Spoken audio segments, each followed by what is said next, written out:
Australia भने चाहिँ यही है ल पर्थ अस्ट्रेलियाको पर्थ अहिले चाहिँ हामी अस्ट्रेलियाको एकदम सस्तो बजार स्पर्सिट जाँदैछौँ सबसे सस्तो तरकारी आइटमहरू पाउने स्पर्सिटमा घरहरू चाहिँ यो एक तलाको मात्रै यहाँनिर कि यहाँको सरकारले चाहिँ के भन्छ नि यो सबहरू बढाउनको लागि चाहिँ दुई तला बनाउनु नदिने चाहिँ सबैमा एक तला मात्रै फेरि यो सबै ब्रिकवाला कि अरू कङ्क्रिटको प्लास्टर गरेर नदिने रहेछ पुरानो घरहरू सबै यो हेर्न रोड पुरै खाली छ पुरै हामी होला यो भर्खर आएकोहरू हिँड्ने होला रोडमा यो पहिलाको पुरानो त यसरी गाडी चढेर सर घरसम्म पुग्ने हामी भर्खर आएकोहरू चाहिँ दुई खुट्टा लन्ठाङ हल्लिँदै हिँड्ने होला यो हेर्न पुरानो घरहरू छ यहाँनिर हेर्न गाडीमा बाटोमा हिँड्ने त हामी दुईजना होला अरू त कोही पनि छैन रोड त खाली छ पुरै यस्तो खाली भएन रोड कति सफा छ साइकल लेनदेखि लिएर सबैभरको सुविधा छ यहाँनिर कति राम्रो छ होइन घरहरू चटक्क परेको अगाडि पार्किङ यहाँ चाहिँ फेरि घरको अगाडि ठाउँ नभए नि पछाडिपट्टि चाहिँ ब्याक गार्डन चाहिँ ठुलै हुन्छ यहाँनिर फेरि खतरा घर छ यहाँनिर हेर्न हरियाली यस्तो मरुभूमि ठाउँमा बल्लै हेर्न फेरि यो चाहिँ यस्तो ठाउँमा पानी नपानी छ न के छ बोट बिरुवा चाहिँ फेरि हरियै छ नेपालमा त्यत्रो पानी पर्दैन बाटोमा हरियाली हुनु यहाँनिर पुरै हरियाली छ यहाँनिर घर हेर्नु दुई तला घर कति मिलियनको घर होला यहाँनिर बाफरे बाफ यहाँनिर यो माथि देखिरहेको चाहिँ तेलको प्राइस हो यहाँनिर अगाडि स्पर्सिट आइपुग्यो अब बस यो बस चाहिँ सरकारले रन गर्ने एकजना भयो नि लखर बस बोकेर हिँडिरहन्छ बसले घुमिरहन्छ फेरि सन्डे चाहिँ बस फ्री हो फेरि फ्रीमा बस चढ्ने हो पुरै घुम्ने हो फेरि स्टपमा पुगेपछि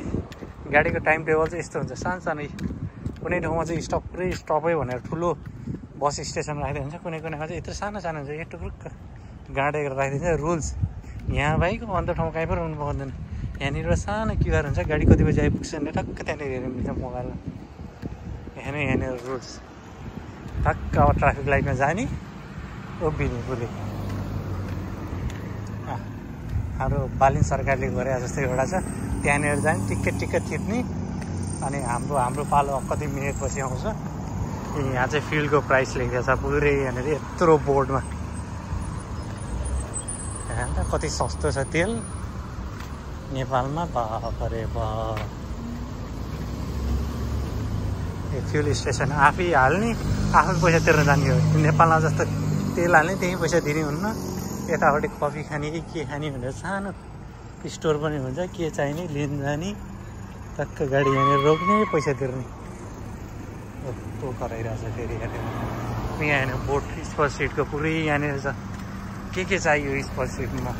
ओल्डदेखि के छ स्पर्सिट यहाँनिर सबै यहीँनिर लेखिरहेको छ पुरै बाहिरपट्टि यो बेन्टली प्लाजा हो यो चाहिँ यहीँनिर छ पुरै यो स्पर्सिट हामी सस्तो बजारमा आइपुगिसकेका छौँ यहाँ गाडी मेन रोडमा बराबर गाडी पुरै सबैको कारै छ यहाँनिर फेरि अब यहाँनिर टक्क थिच्ने हो रोड कसो गर्ने यहाँनिर छ पेट्रोल पम्पको अपोजिटमा पहिला मुभीमा मात्रै हेर्थ्यो अहिले देख्न पाइरहेको छौँ गाडी आइरहेको छ पुरै अब यो कतिखेर हरियो बोल्ने हो थाहा छैन अब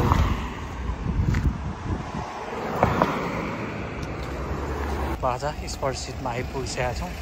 पार्किङ हेर्न कति राम्रो सिस्टम छ क्या टक्क लाइनभित्र नेपालको जस्तो होइन जहाँनिर पार्किङ छ त्यो लाइनको बिचमा छिराउने है फेरि यो दायाँ बायाँ के पनि छैन रुल्स हेर्ने रुल्स सबैले रुल्स फलो गर्नुपर्ने छ यहाँनिर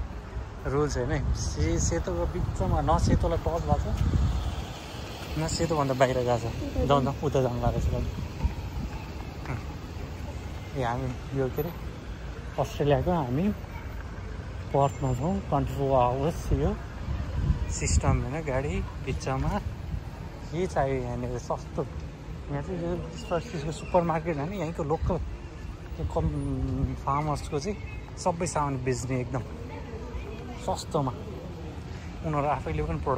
प्रड्युस गरेर हुन्छ एग्रिकल्चरल फार्मको सामानहरू एकदम सस्तो बजार अनि यो चाहिँ मेन गेट छिर्ने ठाउँ यता यसपछि हङ्ग्री ज्याक छ कफीहरू खानको लागि यहाँनिर यो मेन गेट हामी प्रवेश गर्दैछौँ इलेक्ट्रिक स्कुटर ई स्कुटर एकदम सजिलो हुन्छ यो हामी यसपछि छिर्दैछौँ यही हो स्पट चाहिँ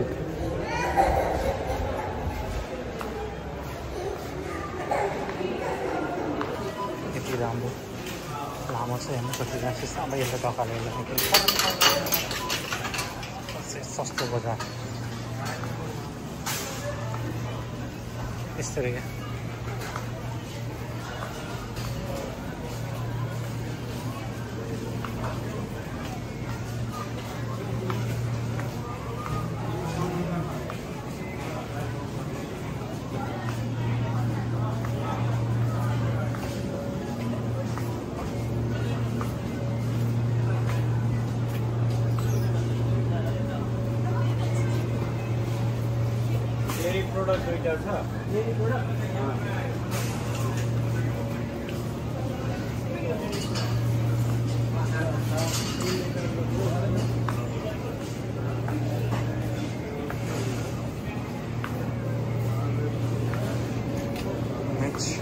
स्पोर्ट्सको मासु स्टोर यस्तो यहाँनिर ताजा भन्ने चाहिँ के पनि पाउँछ सबै फ्रेस हालेको मासु मासु 10.99 5.99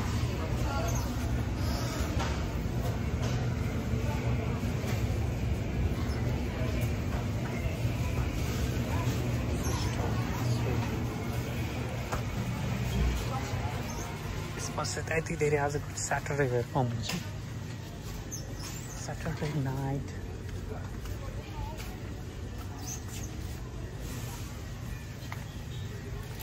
के हो यो आलु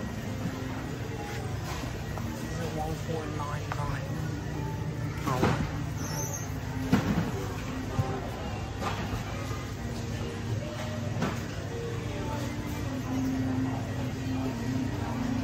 हामी चाहिँ स्पसिटबाट फर्किँदैछौँ अहिले होइन अस्ट्रेलियामा कस्तो सुनसान अन्धकार छ अहिले त यहाँनिर के हुन्छ अस्ट्रेलिया 6 बजे त पुरै झमक्कै अन्धकार हुन्छ पहिला 7-8 बजीसम्म उज्यालो हुन्छ यो गर्मी अलिकति गर्मी महिना लागिरहेको कस्तो राम्रो छ घरहरू अन्धकार फुटपाथ सुनसान छ यहाँनिर हिँड्ने भने त हामी 2 जना मात्रै होला यसरी अन्धकारमा धोइदियो भने बाटोमा हिँड्ने भने बाटोमा हिँड्ने भने कमै मान्छे हुन्छ यहाँनिर सबै रोजगारी भ्याइ नभ्याइ हुन्छ बिहानदेखि बेलुकासम्म सबैजना यहाँ हामी चाहिँ हिँडिरहेछौँ यसरी बाटोमा कति राम्रो छ सडकहरू कति राम्रो नेपालमा चाहिँ सायद सबै रुल्स एन्ड रेगुलेसन राम्रो गरेर उस भए कोही पनि विदेश जान्दैन होला होइन कति सिस्टम छ यहाँनिर पार्किङ एरिया गाडीहरू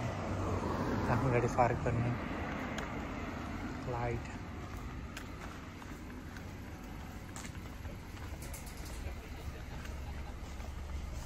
यहाँनिर सायद कमै ठाउँ मात्रै होला पिच नभएको भन्ने सबै ठाउँ ब्ल्याक टपहरू सबै यहाँको बत्ती जाने भने कहिले पनि हुँदैन सबै ब्ल्याक टप आज मे 3 मा चुनाव भएको छ लेबर र रिपलरको डह्रो कम्पिटिसन छ कसले जित्ने चाहिँ थाहा छैन तर नेपालमा जस्तो मासु भात भन्ने चाहिँ हुँदैन यहाँनिर कसको एजेन्डा चाहिँ एकदम स्ट्रङ छ भन्ने कुरा हो लेबर सकेसम्म नेपालमा जस्तै यो अनलाइन भोटिङ सिस्टम भन्छ जुन चाहिँ पब्लिकबाट चाहिँ कसले जित्ने यो चाहिँ राम्रो कसकोमा उस गर्ने भनेर अनलाइन भोटिङ सिस्टममा चाहिँ लेबरले जिते रहेछ त्यो अनलाइन भन्नाले पब्लिक पुलिङमा चाहिँ अब आज चुनाव भएको छ भने चाहिँ भोलि पर्सिसम्म रिजल्ट आउँछ होला अब के हुन्छ हेरौँ जसले लेबरले जित्यो रिपलरले जित्यो भने स्टुडेन्ट भिजामा चाहिँ त्यो भिजाको फी चाहिँ बढ्ने नै हो अब अरू भने चाहिँ लेबरको राम्रो डिसिजन छ इन्टरनेसनल स्टुडेन्टको लागि चाहिँ लिबरलले चाहिँ बिजोगै बनाउनुहुन्छ होइन कति राम्रो छ कहाँनिर गाउँ आएको जस्तो छ कि यहाँ त हामीले पर्थ भनेको यो पर्थ सिटी भन्ने छ अलिकति ठुलो अलिकति राम्रो भने अरू भने त सबै यस्तै छ होइन पुरै मान्छेहरू के भन्छ नेपालबाट अस्ट्रेलिया भनेर चुमुक भएर आउँछ यहाँनिर आएपछि त के हो 1 हप्ता 2 हप्तासम्म त रन भुल्लमा पर्छ नेपालबाट त्यत्रो पैसा खर्च गरेर पार्टी भोज कन्सल्टेन्सीलाई खाना कुस पार्टी दिएर आएको हुन्छ। त्यो कन्सल्टेन्सीले दिने पार्टी लड्डुले त बढी यहाँनिर एक हप्ताको लागि खाना पुग्छ बढो त्यो पैसाले त होइन। यहाँको जो नेपालमा बाट छोडेर विदेश आइसकेपछि चाहिँ समयको भ्यालु चाहिँ एकदम बुझ्छ कि। यहाँनिर एक मिनटमा गाडी छुट्यो भने आधी घन्टा कुर्नुको पीडा अनि जागिर पुग्नलाई आधी घन्टा ढिला। अनि त्यसरी हेर्ने यहाँनिर सबैको सब भवनमा चाहिँ प्लेग्राउन्डदेखि लिएर यो मिनी गार्डन सानो पार्कहरू चाहिँ एकदम दामी बनाएको छ कि यहाँको गभर्मेन्टले।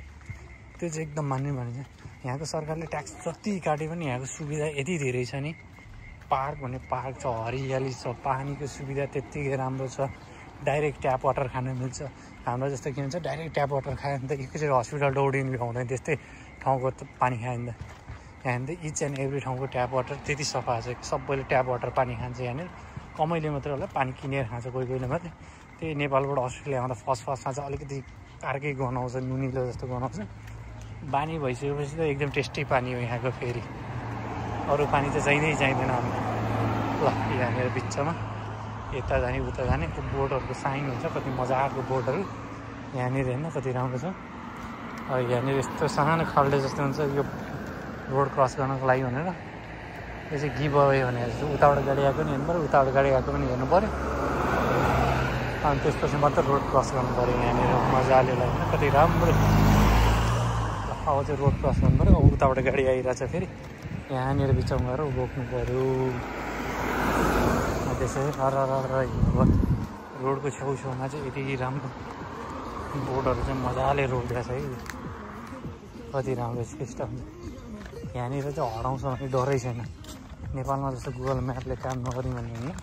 यहाँ चाहिँ गुगल म्यापको ठ्याक्कै एक्ज्याक्ट लोकेसन हो। अब बसमा के भन्छ नि 20 मिनटमा पुग्ने छ भने 20 मिनटमै पुग्ने। नेपालमा जस्तो 20 मिनट लेखेर 1 घन्टापछि पुग्ने चाहिँ हुँदैन। यहाँनिर सबै क्यालकुलेसन गरेर नै राखेको हुन्छ। अझ चाँडो पुगिन्छ, ढिला भन्ने त कुरै छैन यहाँनिर। बस ड्राइभरलाई पनि त्यो सेड्युल बिहानै सेड्युल पठाइसकेको हुन्छ, कति बेला चाहिँ कुन स्टपमा कतिखेर रोक्ने त्यो सबै हुन्छ। के गरे ऊ चाहिँ चाँडो त्यो पुग्नुपर्ने स्टपमा चाहिँ टाइमभन्दा अगाडि पुग्यो भने त्यो स्टपमा गएर रोक्नै पर्ने हुन्छ उसले। त्योभन्दा चाँडो गयो भने उसले कारवाही हुन्छ उसलाई। होइन कति राम्रो छ यो हेर्दै भिडियोमा हेर्दाखेरि कति राम्रो देखेको। ओहो पर्थ यस्तरी उचालेर त घरै छैन हो जस्तो देखिन्छ त पुरै।